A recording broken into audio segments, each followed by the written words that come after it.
¿Qué tal? ¿Cómo les va? Bella noche, después del placentero momento que compartimos con Valeria San Pedro y Gustavo Tubio, siempre tan generosos en el pase hacia el corresponsal. Estamos empezando esta noche que va a ser, por supuesto, intensa, ¿no? A una semana y un día de las PASO, de las elecciones, ¿no? Las primarias abiertas, simultáneas y obligatorias. El sábado que viene tenemos un programa especial, porque se cumplen 20 años del ataque terrorista contra las Torres Gemelas que me tocó cubrir, así que vamos a estar con un programa dedicado a eso, con todo el recuerdo y la significación de aquello a 20 años, ¿no es cierto?, de lo que pasó y de lo que hoy representa. Está ya con nosotros Daniel Santoro.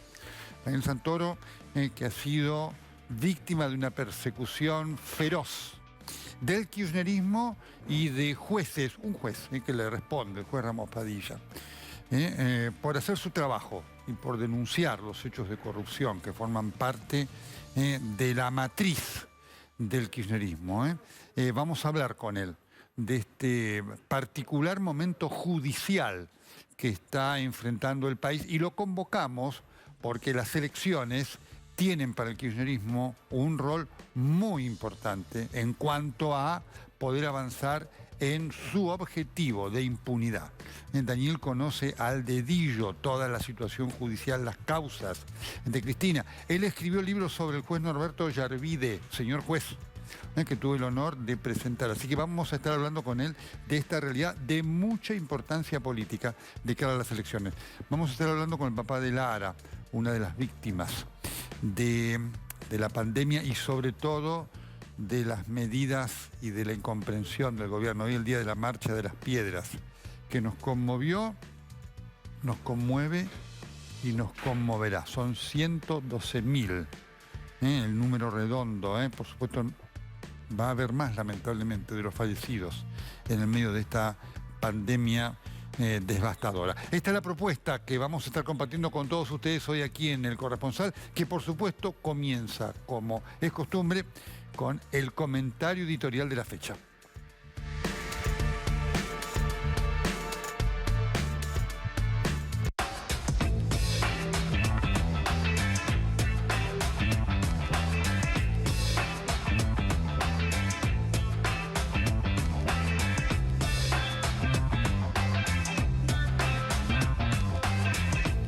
Decía, estamos a una semana de las elecciones.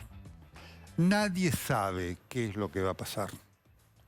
La campaña electoral es muy mala por parte de todos y por ende lo que abunda es la incertidumbre. No sabe el gobierno cómo le va a ir, no sabe tampoco la oposición, sobre todo Juntos por el Cambio, cómo le va a ir. Y yo quiero marcar esto en este comentario editorial que quiero dividir en dos cosas. Uno, la campaña, y otro, lo que está pasando dentro del gobierno, porque además son hechos inescindibles. La campaña es muy mala por parte de todos, pero por supuesto, el gobierno tiene una responsabilidad fundamental.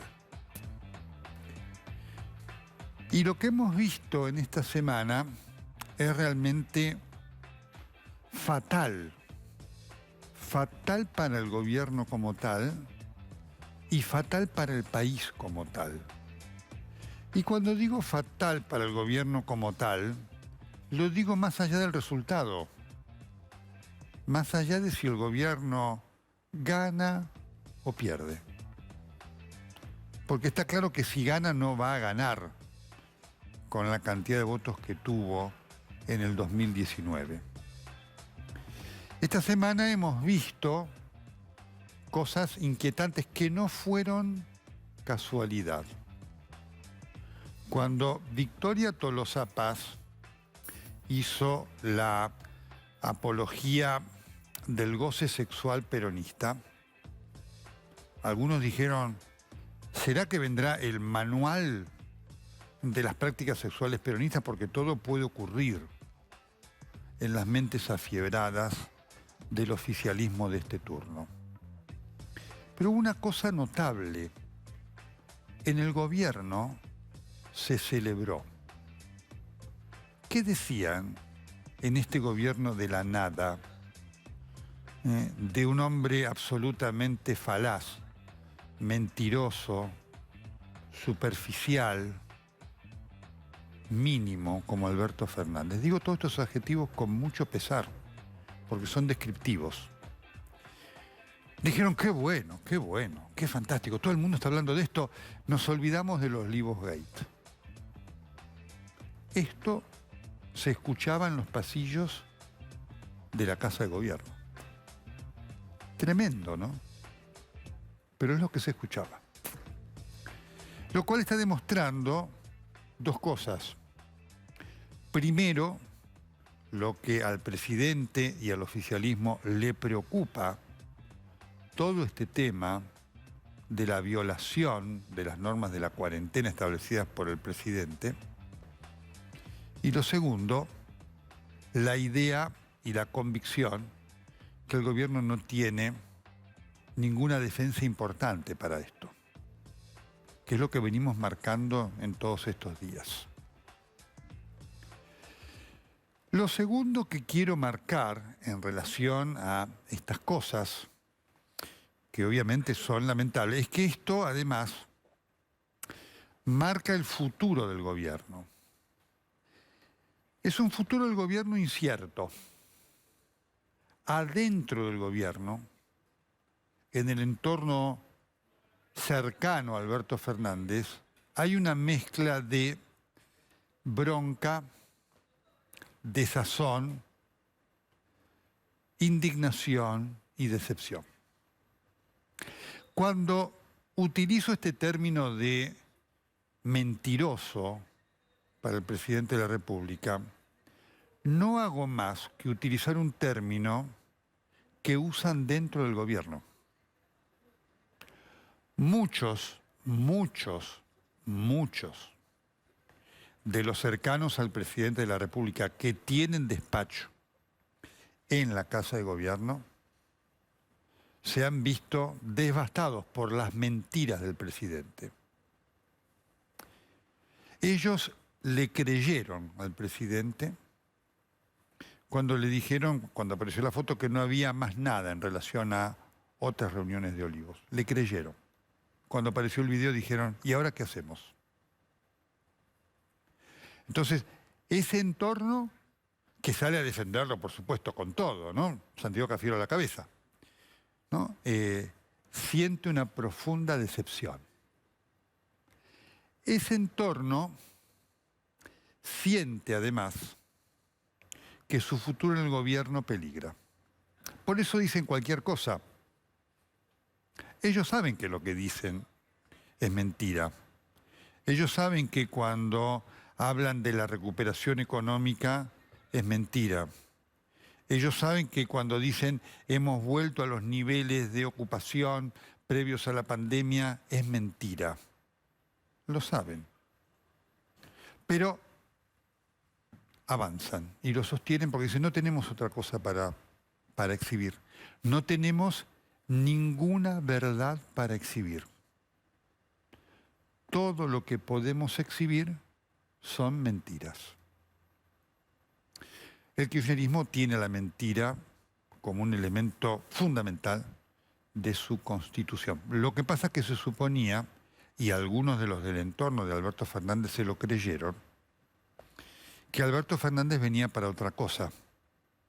Venía efectivamente para cumplir esa promesa de vamos a ser mejores. Esto está terminado. Ya no hay ninguna posibilidad de que este gobierno sea mejor. Todo lo que viene de aquí en más es tan malo como lo malo que supo criticar Alberto Fernández. El tema es cómo sigue y quiénes siguen.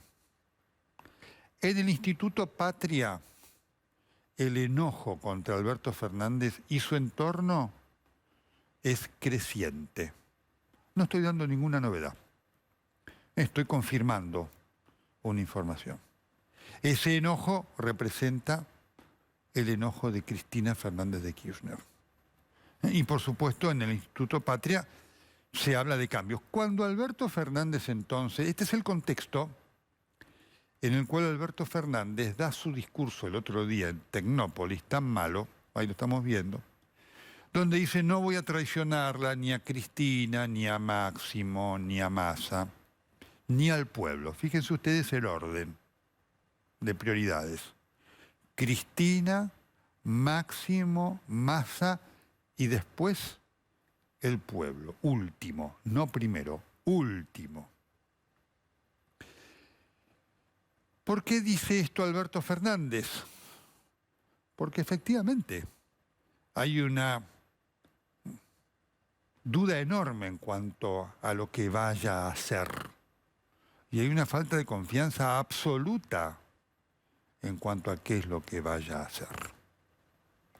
Ahora hay un dato muy importante, por eso lo quise señalar. Cuando Alberto Fernández dice, no voy a criticar ni a Cristina, ni a Máximo, ni a Massa, ni al pueblo, y pone al pueblo en último lugar, está demostrando cuál es su prioridad política, no es el pueblo. Porque al pueblo, o por lo menos a una parte muy importante de los que lo llevaron a la victoria, ya los traicionó. Alberto Fernández ha traicionado a aquellos votantes que lo llevaron a la victoria, porque los que lo llevaron a la victoria no son los votantes de Cristina. Porque como bien decía entonces el candidato, con Cristina sola no alcanza, sin Cristina no se puede.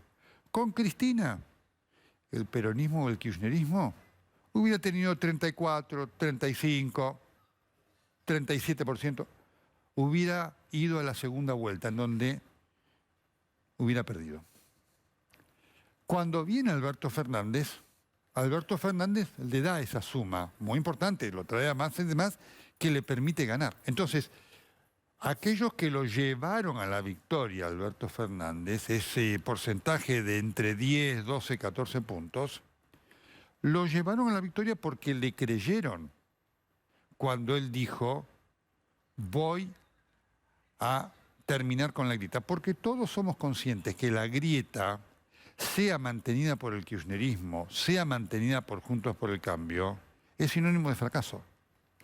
Bien, a ese porcentaje que le dio la victoria a Alberto Fernández, a ese porcentaje ya lo traicionó, claramente, ¿no? Le importó poco, nada. Por eso el pueblo, en el orden de las traiciones, aparece último. No es un dato menor, porque demuestra la psicología del personaje, es decir, Alberto Fernández. ¿Cuál es la prioridad a la cual él está sujeto como persona? Cristina, que es la que manda y que es la que va a determinar qué vaya a pasar con el gobierno de aquí en adelante. Vamos a un gobierno intervenido, en donde Alberto Fernández va a hacer aún mucho más de lo que ha sido ahora el amanuense que ejecuta obras. Las decisiones las tomará Cristina. Me hace acordar mucho lo que pasó, ustedes saben, aquella lamentable guerra de la Triple Alianza entre la Argentina, Brasil, Uruguay y el Paraguay, ¿no? Ahí hubo una asociación entre el emperador de Brasil y Bartolomé Mitre, ¿no? Y entonces la famosa frase del emperador, don Pedro II, es: yo mando, usted hace. Bueno, esto es lo que va a ocurrir. Ha venido ocurriendo, va a ocurrir mucho más. La que manda y la que va a mandar va a ser Cristina. Ahora, claro, en este contexto, por supuesto, de poder y tradiciones, hay una cosa muy importante en el peronismo. En el peronismo se traiciona en nombre de la lealtad. Repito, en el peronismo se traiciona en el nombre de la lealtad. Todos hacen una apología de la lealtad. ¿Por qué necesitan hacer la apología de la lealtad? Porque está la traición a la vuelta de la esquina. Alberto Fernández habla peste de Cristina Fernández de Kirchner. Habla pestes. Pero esto es información. Esto es información. Lo saben todos. Cristina también habla pestes de Alberto Fernández. Así que cuando usted los ve unidos en los actos y demás, es para una foto que cada vez convence menos. Ahora, obviamente, venimos hablando de estas cosas y usted, como yo, nos preguntamos, ¿y los problemas del país dónde están? ¿Dónde quedan los problemas del país en este contexto? Y quedan en un lugar cuaternario. Hay un presidente que está judicialmente acorralado y moralmente liquidado. Quiero marcar esto, porque más allá de lo que pase judicialmente ahora, a ver si consiguen un juez afín o no, que les dé un poco de oxígeno y demás, cosa que les está costando, porque el gobierno quería llegar a las PASO ya con el Olivos Gate olvidado, y el Olivos Gate tiene todos los días más vigencia, junto con el Vacuna Gate, que todos los días tiene más vigencia, porque la tiene. El gobierno ha renunciado a su autoridad moral. Yo insisto sobre esto porque parece un tema menor, pero no lo es. En el estado de California, el gobernador, Gavin Newsom, no se sabe si lo copió Alberto Fernández o no, hizo lo mismo. Organizó una fiesta de cumpleaños para su esposa en un restaurante.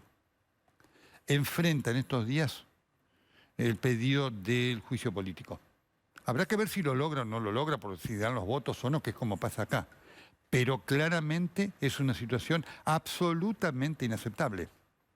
Esto de violar la norma. Entonces, el gobierno se ha transformado, y lo ha reconocido Alberto Fernández, en un gobierno inmoral.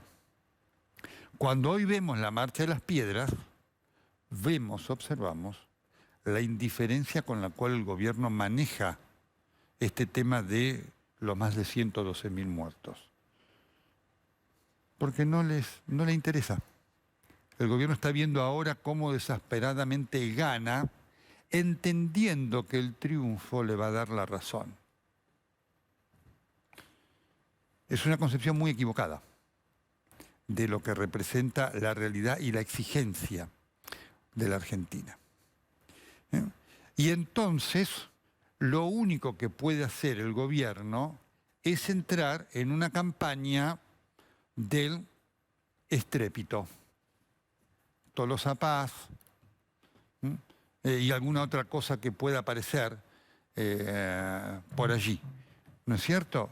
La disputa entre Santoro y Milei y nada más. Y nada más. El presidente de la República, en este derrotero descendente que va teniendo, en esta caída a los infiernos, va arrastrando a la Argentina. Lo que pasó esta semana, con la ausencia del gobierno al acto de la industria, demuestra claramente la falta de ideas del gobierno y además vacía su discurso. Es decir, ese día el presidente de la República apareció en Chaco junto con el desprestigiadísimo gobernador Capitanich, ¿no es cierto? Hablando de que a la Argentina le interesa y al gobierno le interesa la producción. Le digo al presidente de la República, es mentira. Todas las medidas que está tomando usted son en contra de esto. Van en contra de la producción. Y dejan a su gobierno sin posibilidades de recuperación y a los argentinos. Es tremendo observar lo que está pasando con los argentinos que se van del país. Se van del país, no todos porque estén mal económicamente, no todos los que se van están en una situación de ruina económica. Lo que sí están es una situación de no soportar más vivir en un país tan tóxico como la Argentina.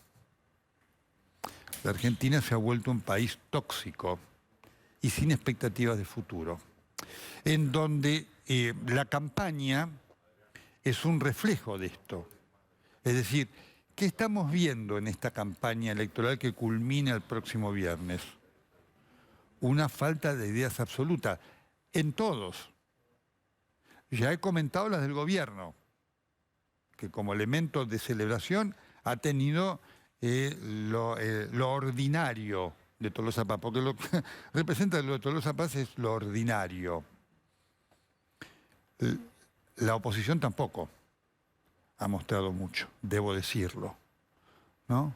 Porque entre la santileta que se descompone de Diego Santilli, María Eugenia Vidal, cada vez más desangelada, diciendo que se equivocó con el tema del porro, Milei y Santoro teniendo una discusión, me estoy refiriendo a Leandro Santoro, de estrépito sin ningún tipo de ideas, Randazzo hablando con la mamá, que lo único que se fue para permitir conocernos a su mamá Gladys.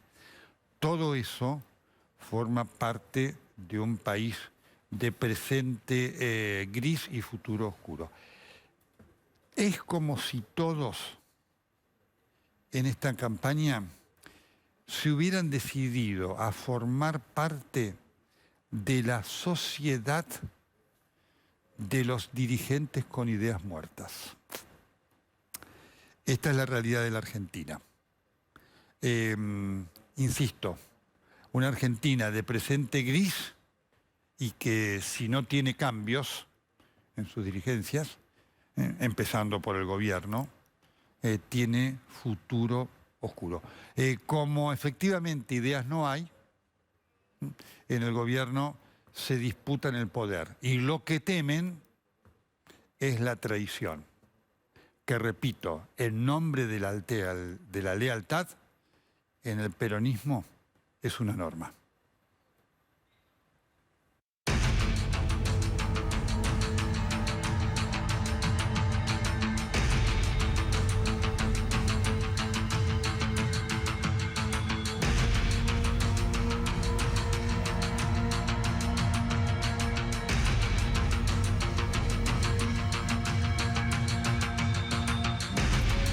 Habitualmente la justicia, el rol que tiene es de proteger a la libertad de los periodistas, asegurar su trabajo frente a los embates del poder. En la Argentina no siempre ocurre así. Uno puede toparse con un juez tremendo como fue el juez Ramos Padilla y pasarle lo que le sucedió a Daniel Santoro, que fue perseguido por un juez que servía al kirchnerismo para castigarlo y a través de él amedrentar al periodismo. Y por supuesto Daniel hizo frente a esto, y como correspondía a otra parte de la justicia, la que es sensata, declaró su inocencia.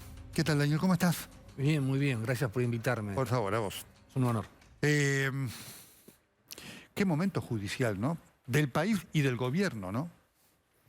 Sí, yo te escuchaba recién tu editorial y veo que hay un solo proyecto, que es la agenda judicial de Cristina Kirchner, que pese a esas confusiones, a la campaña electoral vacía, como señalabas vos, todos los días encontramos una nueva medida judicial. Esta semana, en el Consejo de la Magistratura de la Nación, el organismo que propone y destituye jueces, una fiscal ultra cristinista llamada Florencia Minanta estaba en el orden de mérito por los exámenes para ser juez federal aquí en Comodoro Pi, estaba en la posición 18 y de golpe, ¡paf!, cambian el orden de mérito la mayoría kirchnerista en el Consejo y termina sexta, ahí ya lista para, como van a aplicar el criterio de igualdad de género, para entrar en la terna. Entonces, Cristina sigue ocupando espacios de poder, es una cosa clara, más allá, mientras está en la defensiva con lo que vos señalabas recién, con el tema del juicio por el pacto con Irán, ¿no? Que ha tenido una resolución negativa. Es decir, es notable, es muy importante esto que vos marcás, porque obviamente en medio del estrépito el kirchnerismo avanza con la expectativa de que en la elección tenga más poder para avanzar más, ¿no? Uno de esos casos que a Cristina le preocupa es el pacto con Irán. Hay un fiscal que dijo, no, esto tiene que ir a juicio. La verdad que el fiscal Marcelo Colombo primero pidió rechazar la nulidad del juicio oral que está basado en la denuncia del fiscal Nisman, ¿no? Y eso sorprendió al Tribunal Oral Federal 8, es el que tiene que decidir, van a decidir después de las PASO, porque siempre los jueces son también tiempistas a ver cómo viene esta gran encuesta nacional que es las PASO. van a decidir si anulan o no anulan este juicio, cosa que sería obviamente algo muy irregular, Nelson, porque primero hicieron una audiencia inédita en la historia judicial argentina que no está en el Código Procesal Penal. Qué bárbaro. Audiencias donde escuchamos a Cristina atacar a los jueces y demás, y ahora tienen que decir este tema de la nulidad, pese a que ya este juicio fue refrendado por la Cámara de Casación, que es superior al Tribunal Oral y también por la Corte, ¿no? Daniel, en este contexto, ¿no? Y a la luz de dos cosas, ¿no? Primero, toda la información que tenés, pero después lo que te ha tocado sufrir en carne propia. ¿Cuál es hoy el real poder de fuego que dentro, sobre todo de la justicia federal, tiene el kirchnerismo? ¿Le alcanza para los propósitos de impunidad que busca Cristina? Hasta ahora no le alcanzó, Nelson. El plan de la vicepresidenta era que sus 8 procesamientos, ahora le quedan 7, que quedaran anulados en los primeros 6 meses del gobierno. Por eso esos reclamos constantes a Alberto Fernández, las 2 cartas públicas, la renuncia de la ministra de Justicia moderada, que era Marcela Lozardo. Digamos, por eso ella falló, porque estos juicios, a diferencia de lo que pasó con Carlos Menem en 1999, la mayoría son juicios que ya están elevados a juicio oral y público. No es un juez de instrucción que puede cajonear la causa y la puede olvidar. Esto ya está... Entonces, ya es toda una cadena de decisiones que es muy difícil de desmontar. Por eso Cristina dijo que necesitaba 2 mandatos, pero no 2 mandatos para sacar a la Argentina de la crisis que estamos. 2 mandatos para poder terminar con estos 7 procesamientos que le quedan, ¿no? En este contexto, hoy, ¿cuál es? Vos lo conocés, ¿no es cierto? Digamos, te tocó toparte con un juez kirchnerista como Ramos Padilla. ¿Cuál es el ambiente que hoy arroja Comodoro Pi en relación a esto? Bueno, yo veo que hay miedo. Hay miedo. Hay miedo, hay miedo, hay mucha prudencia, porque vos recordarás el ritmo que tenían las causas por supuesta corrupción contra el kirchnerismo. Hay que tener en cuenta un dato, Nelson. Hay 100 causas judiciales y hay 100 funcionarios procesados. 100 causas. Por distintos hechos, ¿no? Y demás. Nunca en la historia judicial argentina hubo eso. Algunas van a ser descartadas, obviamente se van a demostrar, pero hay otras que no. Entonces, y esas causas están ahora congeladas. Lo que sí han aumentado el ritmo son las causas contra el macrismo por el supuesto espionaje ilegal. Entonces, hay jueces hay un grupo de jueces que está como Ramos Padilla, que son jueces militantes y que avanzan siguiendo la estrategia judicial de Cristina Kirchner. Hay otros que todavía resisten. Es así porque hay que destacarlo, ¿no? Y hay un grupo en el juez, un juez se lo fui a ver hace unas semanas y me hace, no le tengo confianza, hace años y demás. Pero doctor, perdón, ¿qué es? Pues yo estaba preguntando por una causa judicial X y me dice, vamos viendo, Santoro, me dice, vamos viendo. Qué tremendo esto, qué tremendo, ¿no?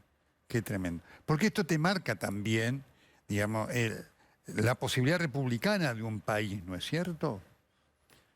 Yo creo que en las elecciones estas se juega el perfil institucional de la Argentina. Yo para el libro La batalla final de Cristina la entrevisté a Mario Negri, el presidente del bloque de diputados de Juntos por el Cambio. Hasta ahora el muro de contención de los proyectos que necesita Cristina, sobre todo Nelson, el proyecto de la reforma del Ministerio Público Fiscal. Parece un tema aburrido y muy técnico. Muy técnico. Explicar a la gente qué significa brevemente eso. Esto es la ley que regula los fiscales federales de todo el país. A partir del año que viene, el Código Procesal Penal va a llevar las causas de corrupción de la mano de los jueces a la mano de los fiscales. Entonces, si vos controlás al nuevo jefe de los fiscales, Cristina lo quiere elegir no con los 2/3 de los votos del Senado, como ha sido desde la reforma del 94 hasta ahora, sino con mayoría simple. Quiere además que tenga 5 años, que no sea un cargo hasta los 75 años. Entonces, el jefe de los fiscales va a estar esperando a ver quién gana, quién pierde, cómo hago, cómo saco esto. Y después lo más grave de todo esto es que cuando dice esta ley, que cuando un fiscal sea acusado en el jury de enjuiciamiento, automáticamente lo suspenden. Entonces, claro, vos le haces una denuncia a un fiscal que te molesta, lo suspendés y la causa empieza. Entonces ellos... Es muy importante, esto es lo que está en juego en esta elección que viene, el domingo que viene y la de noviembre. Ellos necesitan 8 diputados para tener quórum. Yo hablo de equilibrio del poder, no estoy hablando de propuestas de economía. No, por supuesto. Estamos hablando de una cuestión de equilibrio del poder. Republicana, institucional. Ni siquiera Carlos Menem, te lo digo yo, que lo investigué al expresidente, puso esta cantidad de maniobras, de medidas en marcha. Yo nunca vi una cosa así donde es realmente una sistematicidad. Todos los operadores judiciales que tiene Cristina, trabajando en pos de ese objetivo, que es la impunidad de ella y sus hijos, ¿no? Y algunos empresarios aliados. Ajá. ¿Cómo ves la estrategia judicial? Porque obviamente hubiera estado en tu libro, realmente vas a tener que sacar el segundo tomo. Sí, hay que ampliarlo. Totalmente. De Alberto Fernández en relación al Olivos Gate, Daniel. Bueno, al principio había ciertas diferencias cuando Alberto quería tener cierta distancia, pero las dos cartas públicas que parece que eso fue hace siglos, ¿no? Pero estamos hablando de diciembre del año pasado, cuando Cristina, en un acto que nunca en la historia judicial argentina despotricó contra cada uno de los miembros de la Corte Suprema de Justicia de la Nación.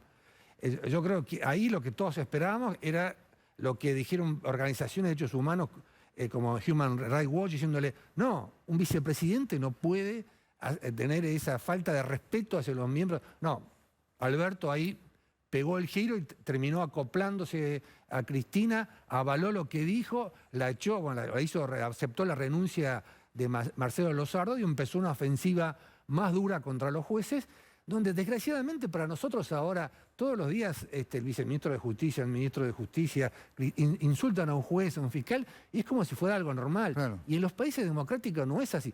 Ellos tienen todo el derecho a decir, me procesó mal, correcto. Falta la prueba, pero de ahí a insultarlo, a decirle que son parte del lawfare, de una conspiración internacional interplanetaria, porque lo digo con broma porque no hay ningún fundamento de eso, es una cosa realmente muy grave y por eso ha creado miedo en muchos jueces y Cristina sigue avanzando lentamente todos los días con una nueva medida judicial. Vos que además conocés, por supuesto, muy bien las causas y las describís, ¿no? De estas 8 causas que tiene Cristina, 7 complicadas, pero además con esta situación de ya un estadio superior a la instrucción, con una evidencia importante. ¿Tiene vuelta atrás eso judicialmente? Mirá, yo nunca vi la causa de los cuadernos de las coimas. Yo cubro tribunales ya hace 30 años, ¿no? Eso revela mi edad, ¿no? Y nunca vi una causa de los cuadernos de la coima donde haya 53 procesados, más de 30 empresarios que se han arrepentido y funcionarios del gobierno de Cristina, un ex jefe de gabinete que se han arrepentido y han confesado lo que está en los cuadernos de Centeno, el chofer que llevaba a Roberto Barata, el número 2 de Julio De Vido, que recaudaron $100 millones, lo que dice solamente en ese cuadernito. Están los números de patente de los autos que coinciden, el cruce telefónico del teléfono de Centeno con los empresarios para ver la ubicación geolocalización. Digamos, tiene un nivel probatorio enorme. Por eso pusieron en marcha el operativo PUF en contra de Bonadío, de Stornelli, y yo fui una pieza menor de todo esto. El objetivo era hacer caer la causa de los cuadernos de las coimas, porque ¿ves? Esa causa es un hito en el tema judicial, entonces eso muy difícil dar marcha atrás con esa. El tema de la causa vialidad, para que la gente tenga una idea, Lázaro Báez Nelson recibió $3.000 millones en contratos de obra pública. 3.000 millones de dólares de los gobiernos de Néstor y Cristina. Cristina firmó algunos decretos, o sea, vos no vas a encontrar la prueba diciendo, che, el jefe de vialidad, dale más contratos. Pero vas a encontrar que hay un decreto donde ella le reasigna parte del presupuesto que para el tema X se lo da a la obra pública de Santa Cruz, y obras públicas, que no me acuerdo del porcentaje exactamente, pero suponete que era el 40%, que no las terminó, que hay sobreprecios. Y eso está concatenado con Lázaro Báez, que está condenado a 12 años de prisión por lavado de dinero. Y eso está concatenado con que Lázaro Báez está todavía procesado en la causa de las facturas truchas de la usina de Bahía Blanca, que ahora pasó, es cierto, pasó de Bahía Blanca al juez López Vizcayar acá en la Argentina, porque te habla de que, o sea, no era un empresario que recibía la plata, que trabajaba, que pagaba los sueldos, que había un excedente de plata que había que blanquear y que llegaba ¿cómo? A través de Otesur, que es la otra causa que a ella le preocupa, que es la forma de blanquear y de aumentar su patrimonio. Escuchá también esta cifra, ¿no? Hoy es sábado a la noche, es un día pero algunos números de que 1000% de aumento del patrimonio en blanco. Qué bárbaro. Desde el año 2003 hasta el año 2015. Daniel, la última en un minuto, ¿no? Porque vos escribiste premonitoriamente y lo escribiste cuando tenía poder. El señor juez de Ollarvide. En un minuto, ¿qué fue Ollarvide? Para mí es el ícono, el símbolo del juez que negocia con el poder político de turno, ¿no? Cambia impunidad a cambio de seguir en el cargo y de tener otro tipo de beneficios. Bueno, quedó muy claro con Menem, cómo lo ayudó con la causa, cuando investigamos la causa de las cuentas de Menem en Suiza y de Ramón Hernández, y así otros casos que no vamos a tener tiempo para describirlo. Y quedó, vos recordarás, vos estabas hablando recién de las Torres Gemelas. El juicio político a Ollarvide en el Congreso de la Nación, porque fue el último que le hicieron ese tipo de jury, estuvo 4 años congelado en el Senado. Lo habían aprobado por mayoría en la Cámara de Diputados, no por el escándalo de Espartáculo, sino por enriquecimiento ilícito y por incumplimiento de los deberes de funcionario público. El día que caen las Torres Gemelas por el ataque terrorista más grande de la historia universal, los menemistas en el Senado levantan la mano, lo restituyen al cargo, y eso fue una persona vulnerable, como era él, desde el punto de vista psicológico, una madre que realmente, porque yo hice toda esta biografía, y una madre realmente muy, que lo presionaba, que lo seguía, una ferviente católica, y bueno, y así hizo con todos los gobiernos. La última escena de Ollarvide ante el año 2016. Ollarvide, Ministerio de Justicia, Garabano, ministro de Justicia, y le dice, doctor, tenemos 47 pedidos de juicio político contra usted, renuncie. Y Ollarvide le dice, mire, si quiere proceso a Cristina. Daniel Santoro, el gusto de haberte tenido aquí y por supuesto felicitaciones por el libro y nuestro apoyo de siempre, por tu trabajo de siempre. No, tu respaldo para mí fue una de las cosas por la cual no me quebraron. Muchas gracias. Nada que agradecer. Nadie tiene ninguna deuda conmigo por defender la libertad de un periodista de tu categoría. Muchas gracias. ¿Sí? Daniel Santoro en las charlas de poder. Veamos esta imagen. Perfecto, las piedras son conmovedoras, ¿no? La marcha de las piedras, que significan vidas que no están. Para que nos demos cuenta. Perfecto, vamos con testimonios de hoy, porque estas piedras, insisto, representan vidas que no están. Por favor. Yo perdí a mi hermana, te queda el dolor y eso no se te va. ¿Tuviste la posibilidad de despedirla, digo, por la forma también en que se estaban dando los velatorios en esta situación? ¿La pudiste ver antes? No, solo por WhatsApp, así por teléfono. Estuvo aislada, no la vi. Se enfermó junto con el hijo se salvó, pero ella no. Y eso que era una persona sana, pero el COVID no perdona. Hay que cuidarse, hay que cuidarse. ¿Ella recibió las vacunas? Sí, yo sí. Yo y mi esposo recibimos la Sinopharm. ¿Y tu hermana? Mi hermana todavía no se había vacunado. Yo creo que a veces, viste, cuando las cosas se juntan. Mi mamá la internaron por una fractura y le dieron el alta y estaba contagiada de COVID. Y yo...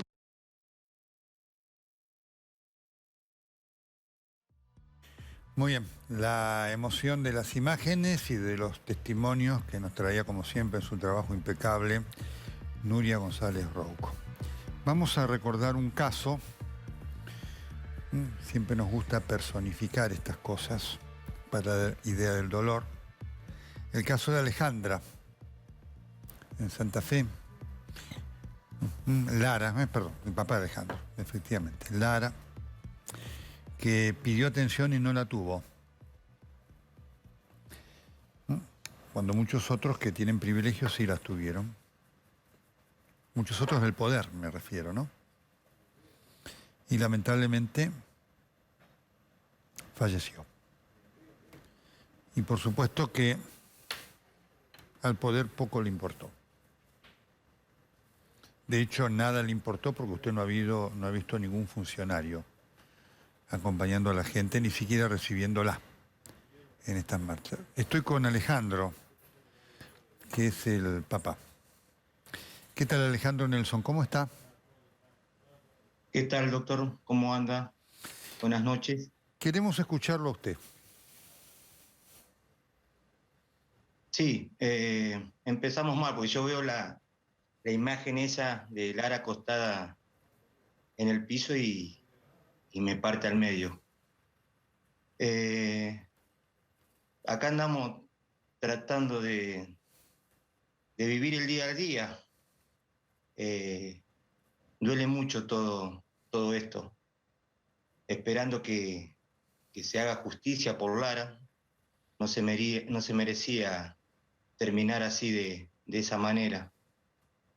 Duele mucho el trato que le dieron, la falta de humanidad, de empatía de parte del personal del hospital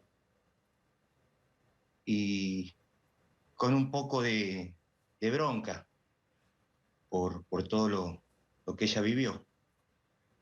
Yo no soy de dar notas, no me gusta, soy un hombre reservado, callado, no me gusta dar la cara así en cámara. La que siempre va al frente, la Claudia, la madre, pero tuvo un problemita con la hermana de Lara, que fue operada ayer, y me pidió por favor que salga al aire, ya que me llamaron ahí de la producción diciendo que era una especie de homenaje a Lara y a todas las personas que fallecieron por el COVID, y así que acá estamos haciendo un esfuerzo enorme, medio nervioso. Se lo nota en su voz, Alejandro, y por supuesto valoramos muchísimo esto, porque tiene el valor de ponerle nombre, apellido y sentimiento, ¿no?, a cada una de esas piedras que representan lo que padeció su hija y tantos otros en el contexto de privilegios que tuvieron desde el poder y que su hija no tuvo, ¿no? Exacto, así es. Tal vez, y estoy casi seguro que si a Lara le daban otro trato o la atendían más rápido, me hicieron esperar 2 días, capaz que hoy sería otra historia, con final feliz. Pero lamentablemente no fue así. Y esos días que pasamos con ella, al lado de ella, tanto la madre como yo, no se lo deseo a nadie, a nadie, a nadie. Qué angustiante, ¿no? Porque eran 2 días en los cuales la muerte acechaba, no era que era una hipótesis lejana, era algo que todos sabían podía ocurrir, ¿no? Claro, primero fuimos a un hospital, el Hospital Protomédico, que está en las afueras de Santa Fe, y no fue bueno el trato. Fuimos el sábado a la noche, no, el domingo a la noche, y la doctora que nos atendió ahí le escuchó los pulmones a Lara y le dijo que casi seguro que tenía neumonía. Los 2 pulmones muy tomados, dice que tenía. Entonces nos hicieron ir el día siguiente y de paso que se haga un hisopado, para ver si era positiva. Fuimos a la mañana temprano y sí, dio positiva, le hicieron unas placas y tenía neumonía bilateral, tenía los 2 pulmones muy tomados. Y aparte ella era insulino dependiente, claro, que eso le complicaba todo. Y así todo, nos dijo que no nos podían atender porque ellos no tenían los medios necesarios, no tenían la tecnología. La mandaron a la casa con todos esos síntomas para que se haga PAF. Le dio un antibiótico también y a Lara también le dolía mucho la garganta. La doctora dijo que un remedio casero, aceite con miel Claro. para calmar. Y en todo caso, si no mejoraba, que vayamos al Hospital Iturraspe, Claro. que está en la ciudad de Santa Fe. Así que no mejoró Lara, seguía, se ahogaba, papá me ahogó, no puedo respirar. Nos fuimos al Hospital Iturraspe, que es donde se ve la foto de ella, que Claro, está así es. en el piso. Y la atención fue exactamente igual. ¿Cómo era? Estoy medio nervioso. No, fue doctor. deficitaria, le entiendo, Alejandro. Qué dramático escuchar todo eso. Por eso es muy importante que usted lo cuente para que las autoridades se den cuenta que cuando dicen que cuidaron a toda la gente, no la cuidaron. No. Mentira, con mi hija no pasó eso. Está bien que Lara fue en el pico del Claro, COVID. bueno, Del ministerio, todo decían que, o del mismo director, que los enfermeros estaban estresados, que mucho trabajo para ellos. Pero no era el caso, el trato que se le dio. Ella hacía 2 días que no dormía, se qué ahogaba. cosa. Se quiso acostar en una camilla ahí en el Hospital Iturraspe y vino el muchacho de seguridad y le dijo que no podía Claro. acostarse. Y la madre le dijo que se sentía re mal y le dijo que ya le iban a atender. Entonces Lara, estaba media descompuesta, se acuesta en el piso, y hacía un frío bárbaro. Al hospital entró la madre, porque por el protocolo tenía que entrar una persona por paciente. Y se acostó en el piso, así que la madre le puso una cartera de almohada y una señora que estaba ahí le ofreció la campera y la taparon. Y pasaban los doctores, la miraban, pasaron los enfermeros, la miraban en el piso y nadie, pero se preocupó preguntando qué le pasa. Empatía total de parte del personal. Alejandro, No digo de todos, no, pero no meto a todos en la misma bolsa, pero lo que tuvieron en esa guardia se tienen que hacer cargo. Alejandro, yo le agradezco. Queríamos compartir este momento con usted, con una chica hermosa que tenía sueños, ilusiones y proyectos. Y yo le agradezco que lo haya contado, porque queremos demostrar que las piedras son vidas, algo que parece que los funcionarios no tienen en cuenta. Le mandamos un saludo muy afectuoso a usted y a su esposa. Bueno, doctor, muchísimas gracias. Conmovedor testimonio. Las marchas de las piedras, que no son piedras, son vidas que no están, como la de Lara. Ya volvemos.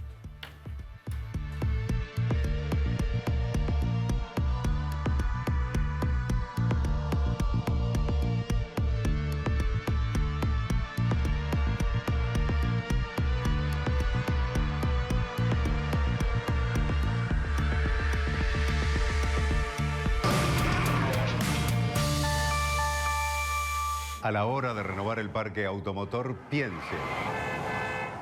Piense solo en el especialista. Naviral Mercado, subastas online.